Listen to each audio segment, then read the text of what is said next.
todos! Eu queria inicialmente agradecer a todos que se interessaram a assistir a apresentação do nosso trabalho, meu e do professor Leivas. E então a gente vai contar nesse vídeo um pouquinho da experiência que nós realizamos. Eu sou Gabriel de Oliveira Soares, atualmente sou doutorando em ensino de ciências e matemática na Universidade Franciscana, aqui em Santa Maria, no Rio Grande do Sul. E o professor José Carlos Pinto Leivas é meu orientador de doutorado e compartilhou desse trabalho comigo, da autoria desse trabalho, que nós intitulamos então Escrevo esse bilhete, refletindo a utilização de jogos na formação inicial de professores de matemática. Esse trabalho ele é fruto do meu período de docência orientada no doutorado, em que eu atuei em um curso de licenciatura em matemática, dentro de uma disciplina de metodologias para o ensino da matemática. Então aqui a gente conta um pouquinho de como foi essa experiência. Inicialmente, é importante ressaltar que a formação de professores de matemática ela envolve muitos conhecimentos matemáticos e pedagógicos a serem desenvolvidos durante essa trajetória formativa de todos os estudantes, né? Então, o Schumann, que é um autor que lá em 1987 ele criou um quadro teórico destacando que conhecimentos que os professores deveriam desenvolver para ensinar. Entre eles, o Schumann faz então essa referência ao conhecimento do conteúdo específico da disciplina que o professor ensina e do conhecimento pedagógico, que é aquele conhecimento que envolve então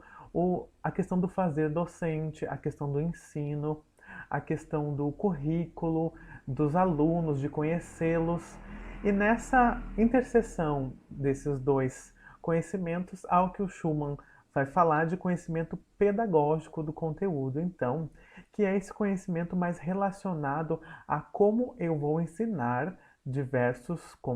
conteúdos e diversos tópicos em contextos de sala de aula, envolvendo, no nosso caso aqui, professores de matemática e conteúdos de matemática. Nesse sentido, pensando que um curso de formação de professores de matemática, um curso de licenciatura, é necessário que os professores também aprendam a ser professores, né? Eu acho que a gente sempre aprende cada vez mais a ser professor, que os cursos deem suporte a essas experiências de professores. Então, nessa nossa experiência, no relato dessa experiência de hoje, a gente teve esse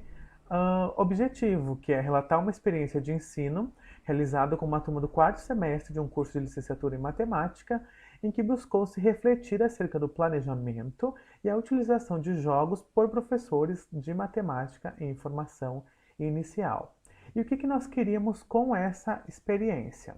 Os objetivos da experiência foram, então, conhecer a estrutura dos documentos oficiais indicados e que orientam o ensino gaúcho, aqui no Rio Grande do Sul,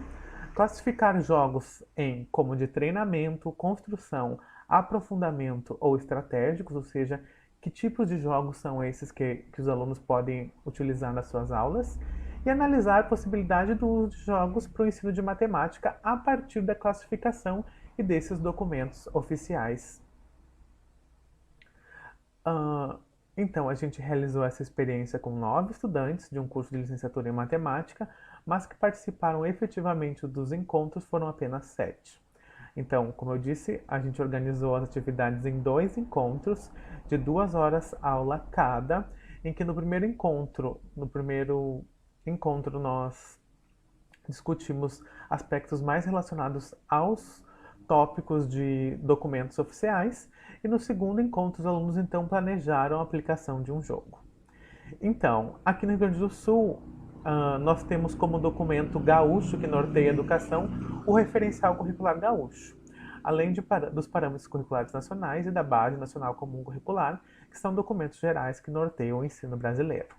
E nesse primeiro momento, então, nós organizamos uma sequência de slides para que eles conhecessem a estrutura dos documentos e também levamos os documentos até eles para que eles tivessem contato com os documentos em mãos e folheassem os documentos e entendessem como que eles, enquanto professores, poderiam utilizar aqueles documentos para planejar suas aulas.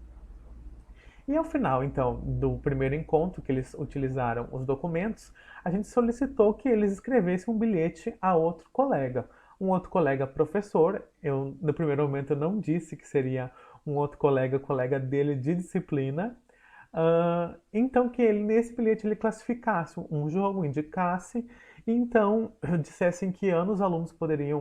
os professores poderiam utilizar aquele jogo. E no segundo encontro eu tirei cópia desses bilhetes e levei a eles, e então entreguei a cada dois bilhetes que não fossem os deles mesmos, e eles tiveram então que organizar essas tarefas que vocês veem aí. Então, caso eles não conhecessem o jogo que tinha sido indicado, eles teriam que pesquisar sobre o jogo, buscar em um dos documentos de referência ou nos parâmetros curriculares nacionais, ou na Base Nacional Comum Curricular, ou no Referencial Curricular Gaúcho, quais habilidades, competências ou conteúdos poderiam ser trabalhados a partir dos jogos que lhes foram indicados, analisar a classificação proposta pelo colega e, no caso necessário, corrigir essa classificação e propor, se fosse o caso, então modificações nos jogos para melhor adaptá-los ao proposto nos documentos e também a atividades que eles estariam planejando. O que a gente encontrou como resultados dessa aplicação? Que o conhecimento pedagógico ele foi mobilizado pelos estudantes ao conhecer e estudar o currículo, a estrutura de ensino e outros fatores relacionados a essa instância, como o conhecimento relacionado a como o aluno iria se portar ao jogar, como eu deveria planejar esse jogo. E aqui a gente tem dois bilhetes de dois alunos, então o estudante C e o estudante D, que ilustram essa etapa da experiência de ensino, e a gente vê que os estudantes indicaram o jogo. Por exemplo, o estudante C indicou o jogo PIF das grandezas e medidas, o estudante D indicou um jogo de tabuleiro algébrico, eles indicaram em que ano esse jogo poderia ser trabalhado, como que esse jogo poderia ser classificado. A gente vê ali o estudante D classifica o jogo como treinamento, e também o estudante C como aprofundamento. Então aqui a gente vê que eles mobilizam conhecimentos nesse planejamento de uma possível aplicação do jogo. E então, no segundo encontro, eles teriam que planejar essa aplicação. E a gente percebeu que eles conseguiram planejar com êxito uma organização didática a partir dos documentos oficiais para utilizar os jogos em sala de aula. E que essa atividade possibilitou desenvolver características do conhecimento pedagógico do conteúdo. Tendo em vista que ao planejar essas aplicações, o professor em formação ele vai refletir sobre as formas mais úteis de representação dessas ideias, analogias, ilustrações, tudo que eles podem utilizar para fazer com que os alunos também compreendam aquilo que eles estão querendo ensinar. Aqui a gente traz a imagem da organização de um dos estudantes, que a gente percebe então que ele se baseia no referencial curricular gaúcho para fazer o planejamento da atividade dele, e ele organiza a aplicação de dois jogos, o jogo do mico e o jogo das memória das funções. Então ele reflete que o jogo seria de fixação dos conteúdos, para que ano esse jogo poderia ser utilizado, ele dá a indicação da habilidade do documento, como vocês podem ver na tela também, que habilidade que pode ser desenvolvida a partir desse jogo. Então a gente percebe que aqui, a partir dessa experiência, eles tiveram uma forma, um entendimento de como que eles também vão poder atuar e preparar e pensar em jogos para desenvolver nessa atividade docente.